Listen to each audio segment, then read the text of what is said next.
গরু পাচারের পর এবার কয়লা পাচার মামলাতেও বিনয় মিশ্রের বিরুদ্ধে রেড কর্নার নোটিশ জারির প্রক্রিয়া শুরু করল সিবিআই। আসানসোলে সিবিআই স্পেশাল কোর্টে এই আবেদন জানিয়েছে কেন্দ্রীয় তদন্তকারী সংস্থা। সিবিআইয়ের আবেদনে ব্রিটেন এবং নর্দার্ন আয়ারল্যান্ড থেকে বিনয় মিশ্রকে প্রত্যর্পণের উল্লেখ করা হয়েছে। সিবিআই স্পেশাল কোর্টের অনুমতি নিয়ে প্রত্যর্পণের আর্জি বিদেশ মন্ত্রকে পাঠিয়েছে কেন্দ্রীয় তদন্তকারী সংস্থা। এতদিন জানা যাচ্ছিল ভানুয়াতু দ্বীপের নাগরিকত্ব নিয়ে সেখানে লুকিয়ে রয়েছেন বিনয় মিশ্র। এবার ব্রিটেন ও নর্দার্ন আয়ারল্যান্ড থেকে প্রত্যর্পণের অনুরোধ জানানোয় বিনয়ের ডেরা নিয়ে প্রশ্ন উঠছে তাহলে কি এই দুই জায়গার কোনোটাতেই লুকিয়ে রয়েছে বিনয় মিশ্র?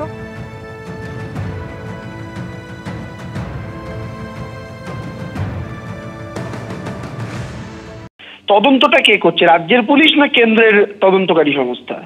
তাহলে কোন সরকারের জানা উচিত যে একজন ব্যক্তি যাকে সিবিআই ইডি যার র্যাডারে রয়েছে তিনি কোন দেশে রয়েছেন? এটা কি রাজ্যের কোন রাজনৈতিক দলের ব্যক্তির জানা উচিত নাকি সিবিআইডির জানা উচিত যাদের কেন্দ্রীয় সরকার চলছে? তরুণের মৃত্যুকে কেন্দ্র করে আরজিকর হাসপাতালে উত্তেজনা। সোমবার রাতে ট্রেনের ধাক্কায় গুরুতর জখম হন 21 বছরের গোপাল বণিক। আরজিকর হাসপাতালে ট্রমা কেয়ার সেন্টারে আনার পর অভিযোগ ওঠে যে নিরাপত্তারক্ষী জানান আগে টিকিট করাতে হবে। মাথা ও মুখ থেকে রক্তক্ষরণ হলেও বিনা চিকিৎসায় ওই তরুণকে দীর্ঘক্ষণ ফেলে রাখা হয় বলে অভিযোগ। তরুণের মৃত্যুর পরেই হাসপাতালে বিক্ষোভ পরিবারে।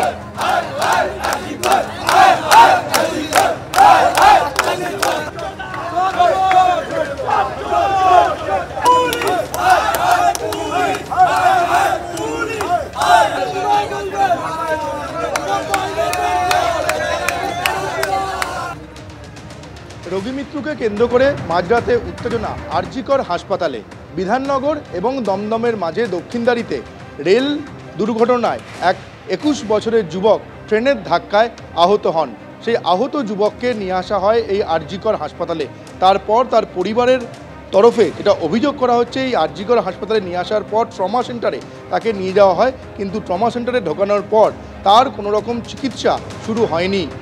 এই হাসপাতালের একজন নিরাপত্তারক্ষী পরিবারকে বলেন যে চিকিৎসা শুরু করার আগে টিকিট করাতে হবে, সেই টিকিট না করালে চিকিৎসা শুরু করা হবে না।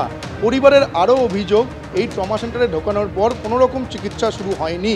আধ ঘন্টা থেকে 1 ঘন্টা সেই রোগীকে এই ট্রমা সেন্টারে ফেলে রাখা হয়, তারপর সেই রোগীর মৃত্যু হয়। রোগীর মৃত্যুর পরেই এই আরজিকর হাসপাতালে উত্তেজনা ছড়ায়। মৃত যুবকের নাম গোপাল বণিক, বয়স 21 বছর, বাড়ি দক্ষিণদারিতে। পরিবারের লোকজনের ক্ষোভ সেই নিরাপত্তারক্ষীর দিকে, যে নিরাপত্তারক্ষী এই আরজিকর হাসপাতালে তাদের পেশেন্টকে নিয়ে আসার পর বলেন যে টিকিট করতে হবে আগে, তারপর রোগীর চিকিৎসা শুরু হবে। কেন টিকিট করার আগে চিকিৎসা শুরু হবে না, এই নিয়েই পরিবারের লোকজন একেবারে ক্ষোভে ফেটে পড়ে এবং আরজিকর হাসপাতালে মাঝরাতে উত্তেজনার ছবি। ক্যামেরায় সন্দীপন গুপ্তর সঙ্গে সৌমিত্র রায়, এবিপি আনন্দ, কলকাতা। ট্রেনে ধাক্কা খেয়েছে, ওরা সঙ্গে সঙ্গে নিয়ে এসছে, এখানে ট্রিটমেন্ট করেনি, ছেলেটা অব্দি রক্ত মারা গেল।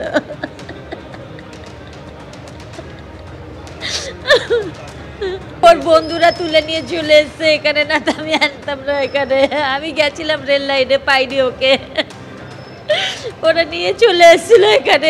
এসে শুনি আমার ছেলের মারা গেছে। আমার ছেলে ছাড়া কেউ নেই, আমি কি করবো? স্টেশন দিয়ে হেঁটে হেঁটে আসছিল, ট্রেনে পেছন দিয়ে ধাক্কা মেরে দিয়েছে। এবার এখানে নিয়ে এসছে, 20 মিনিট বডি রাখা রয়েছে, কোনো ডক্টর চেক করছে না, ওখানে ওইভাবেই পড়ে রয়েছে। একটা ভলেন্টিয়ার এসে বলছে আগে টিকিট করে নিয়ে আসো, তারপরে চেক হবে, নাহলে আধার কার্ড দাও। এবার সঙ্গে সঙ্গে তো আধার কার্ড জোগাড় করা যায় না। আমরা ওদেরকে বলেছি যে আগে চেক আপটা করো, আমরা আধার কার্ডটা নিয়ে আসছি। ওইভাবে বডি ওখানে পড়ে, মুখ থেকে অমনি ব্লাড বেরোচ্ছে, মাথা দিয়ে ব্লাড বেরোচ্ছে, কোনো ডক্টর চেক আপ করছে না, ওইভাবেই পড়ে রয়েছে। এখনও পর্যন্ত বডি ওইভাবেই পড়ে রয়েছে।